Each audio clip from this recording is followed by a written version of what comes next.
All right, ladies and gentlemen, we've got quite a story for you today. Now, we're going to talk about Hurricane Helen, or Helene, however you pronounce it.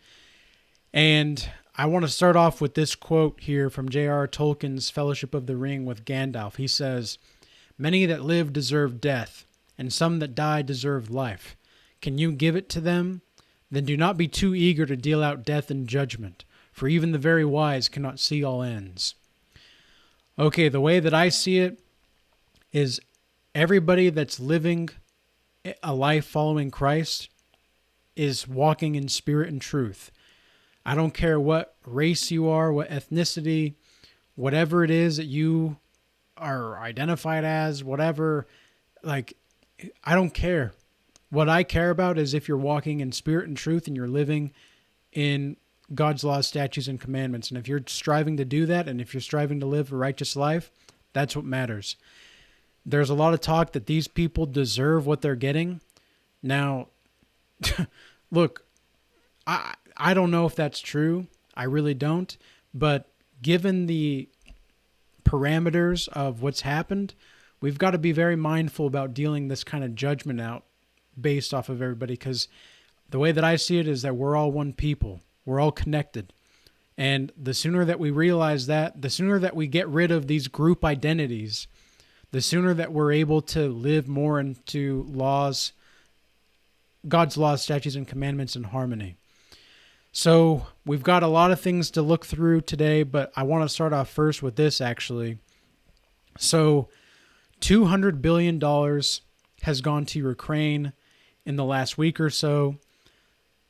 To illegal aliens, $2,500 per month have been provided for them to live, given the provided app that they are able to get. And then $750 has been given to the Americans who lost everything in Hurricane Helene, or Helene.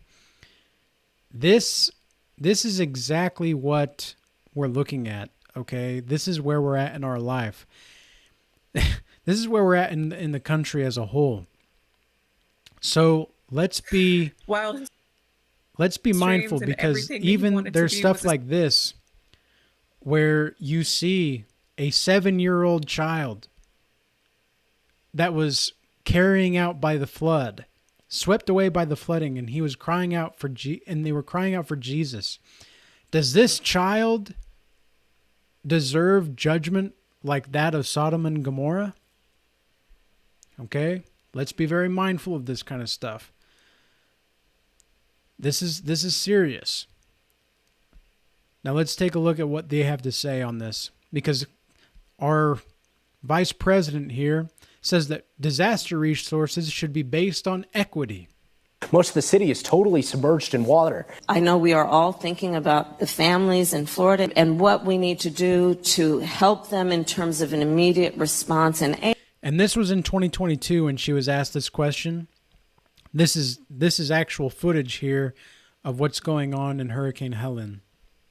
But also what we need to do to help restore communities and build communities back up in a way that they can be resilient, not to mention adapt to these extreme weather conditions, which are part of the future. Back when I was district attorney of San Francisco, I was elected in 2003. I started one of the first environmental justice units of any DA's office in the country, folks. Listen, this is a wealth transfer. This is a land grab. This is a grab for power. That's what this hurricane is about right now. It is no coincidence. I find it very hard to believe that it's a coincidence that the election is just a few weeks out. Okay, we've got the port strike. We've got inflation going higher. And now we've got the hurricane that people have to deal with. And we're going to get more into this. People that are needing to be helped cannot even be helped without being arrested. Okay, and we're going to get into that video here, but let's finish and hear what our vice president has to say on this. Focused on this issue, and in particular on the disparities, as you have described rightly, which is that it is our lowest income communities and our communities of color that are most impacted by these extreme conditions and impacted by issues that are not of their own making. And so women. Absolutely. And so we have to address this in a way that is about giving resources based on equity, understanding that we fight for equality, but we also need to fight for equity, understanding not everyone starts out at the same place. Wah, wah, wah. This is what you're fighting for. This is setting us up to say, oh, well, if you have a certain skin color, if you identify as a certain group politically, or ideologically, or whatever gender you are, that's how we're going to determine whether or not you need help or not. Meanwhile, these people are dying. Hello. This is the greatest kind of level of disaster since Hurricane Katrina, according to my research here over the last couple hours. And these people want us to have disaster resources based on equity. So not everybody deserves help, right? And anybody wondering why this is so eerily familiar to Hurricane Katrina, right? Now let's hear what these people have to say. This person's South Carolina's pilot rescue mission thwarted due to arrest threat. Okay, let's hear this. Stories of survival are now being shared days after Helene wreaked havoc in North Carolina. But one Pageland man's efforts to help are now the source of controversy. He flew his own chopper on his own dime to help stranded victims. But that man says he abandoned his rescue missions after a fire official threatened to have him thrown in jail. Well, that man now wants answers and turned to Queen City News Chief Investigator Jody Barr to help figure out what went wrong here. This is the original post that I was reading when I decided to go up and help. It's a long post, but she's saying that her kids and family and animals are trapped. No way out, no supplies, and the only way in or out is accessible by helicopter. Limited self-service and no water since Friday morning. I thought I have a helicopter and maybe I can help. Jordan Sidham piled food and water into his helicopter Saturday and headed up toward Banner Elk, the only way through a mountain gap in Lake Lure. This is the mountain valley that you would have to fly to get to Black Mountain, where we were escorting people out. This is a mountain range, and this is a mountain range. The only place to fly through with bad visibility, low cloud coverage, is Lake Lure. The cries for help from people stranded without food, water, or electricity hit social media soon after the flooding last Friday. So my parents are stuck there. Their address is Banner Elk. They are in the first condo. If you receive this, please give me a call back. Thank you. Sidham's phone started lighting up on Saturday with people begging for help. I could hear the desperation in her voice. This is multiple phone calls I've received like this, voicemails, text messages, and you could hear people desperate for help. Sidham and his son rescued 4 people on Saturday and spent the night in a nearby pilot's lounge, then decided to fly again Sunday morning. I spoke with my son, which is my co-pilot. I said, hey, do you want to go back out and try to help today? And his response was, there's so many messages, I don't think we can't not go help. Sidham and his son were headed up to... That's insane, by the way, that there's so many messages that, like, they're not even going to be able to keep up, that they can't go help. It would be wrong for them to not go help if they didn't get these messages. Black Mountain. Flight tracking shows no flight restrictions in place Saturday or Sunday morning when Sidham flew through the Lake Lure Gap. But that was all about to change. The Sidham spotted an older couple waving for help, then landed in what's left of their driveway. Hey, I want you to let me get in. You step out and go out, help her in, put her bag in the back, get her strapped in. I'm going to take her down, come back. I'll take him, I'll come back, and then I'll get you, okay? I originally left my son, co-pilot, on the side of the mountain. It was kind of unstable, so I didn't want to put more weight in the helicopter to lift back off. So I left my son with the other victim, and I was just going to take one person down at the time. And you could hear me in the video talking through with the victims and with my son what we're going to do. 3 minutes away, Sidham spotted a group of rescuers just down the river. He landed and found someone in charge. Told him my background experience, law enforcement, firefighting, pilot. He immediately started helping with coordination. He gave me radio frequencies to coordinate with them on, set up a landing area for me to come back with the other victim. And in the middle of the whole conversation and then blocking the road off, I was greeted by the at that time I didn't know, but Lake Lure fire chief or assistant chief maybe, and he shut down the whole operation. So at that point I felt like the conversation wasn't going any further, and again he asked me to leave, and I said, hey, I have no problem getting out of your area. If that's what you want us to do, we'll leave, no issue. At that point I asked him, what was the reason I had to leave them there, and he said, again, you're interfering with my operation. I just need you to get out of the area. Can you imagine this citizen who's literally saving people's lives is interfering with the operation and is asked to leave? So we can't even help people that need our help anymore in this country. Is that what it is? Man, I'm pissed. I said, sir, I don't know where you were trained at, but I know how my training is, and I'm not going to leave personnel behind. I'm going back to get my co-pilot. He said, if you turn around and go back up the mountain, you're going to be arrested. I said, well, sir, I'm going back to get my co-pilot. I don't know what to tell you. And he said, I'm letting you know. And at that point, he waved for 2 law enforcement officers to come over and told me that again, if I go back up the mountain, I would be arrested. He flew the 3. Absolutely asinine. It's insane. How can you not look at this situation like, what? Like, what is wrong with these people? Whose operation? What kind of police enforcement and law enforcement is this? This is one of the reasons why we have a bad reputation in law enforcement in this country.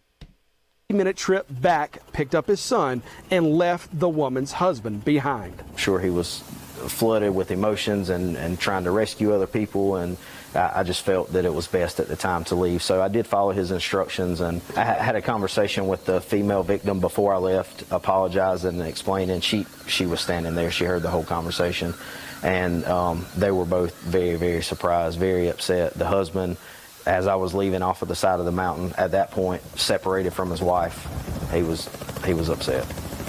I can only imagine.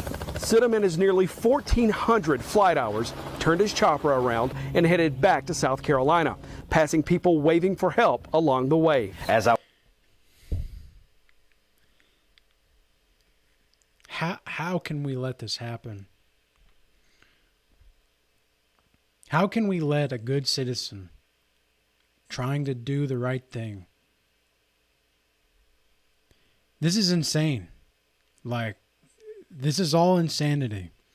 I don't know whose operation that was, but I do not think that law enforcement, there's just no way, unless the law enforcement had a huge ego or something and they didn't want to look bad.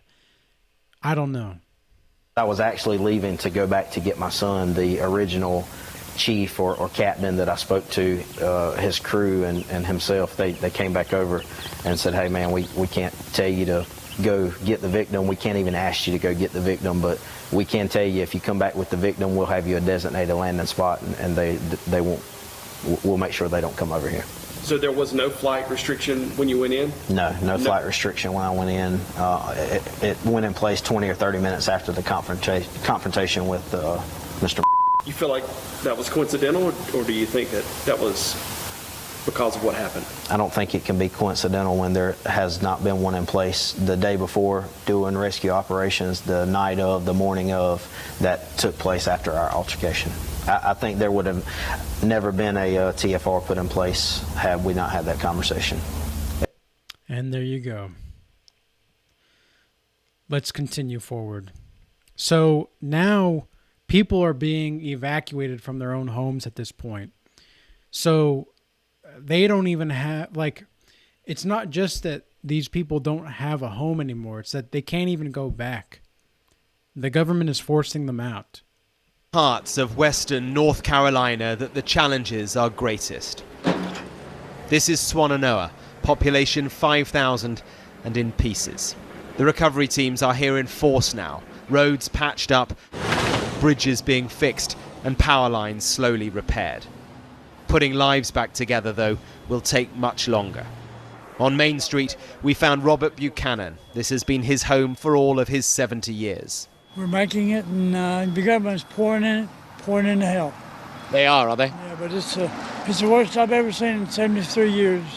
I grew up here, and this is as bad as I've ever seen it.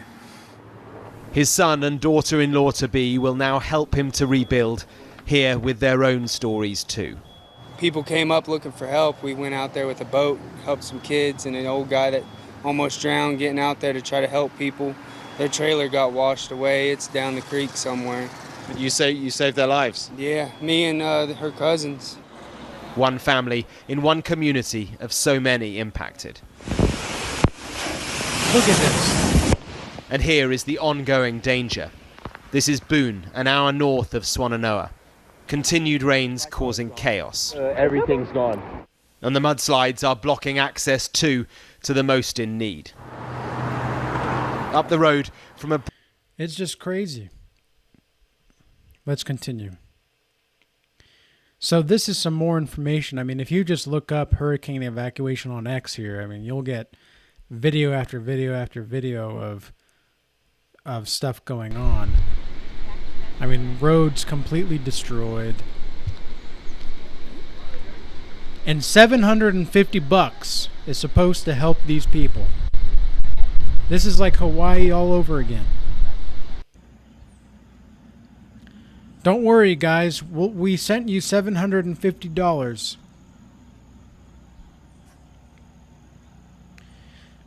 I don't know if you guys are aware of this yet, but our government is not just incompetent anymore. They're acting, I'm not saying this is the case, but because this is this is going to be posted on YouTube as well as other places like X, but they're acting like traitors. They know full well what they're doing, and they're going against it anyway.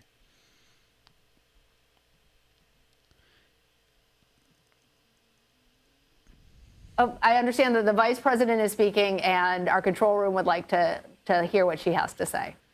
Yeah, we don't. I wish she said something of substance here. I really do. But I mean, we can listen. We can listen for a minute and see where it goes.